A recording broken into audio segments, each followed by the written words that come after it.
اور سورہ قدر میں اللہ تعالیٰ کا فرمان ہے کہ ہم نے اس قرآن مجید کو شب قدر میں اتارا، اور تو نے کیا سمجھا کہ شب قدر کیا ہے؟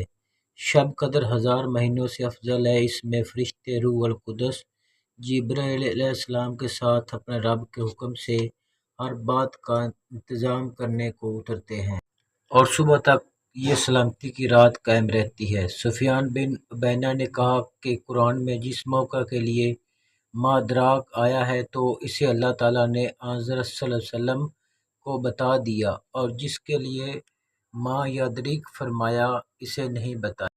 نبی کریم صلی اللہ علیہ وسلم نے فرمایا، شب قدر کو رمضان کے آخری عشرہ میں تلاش کرو، جب 9 راتیں باقی رہ جائیں یا 5 راتیں باقی رہ جائیں، یعنی 21ویں یا 23ویں یا 25ویں راتوں میں شب قدر کو تلاش کرو۔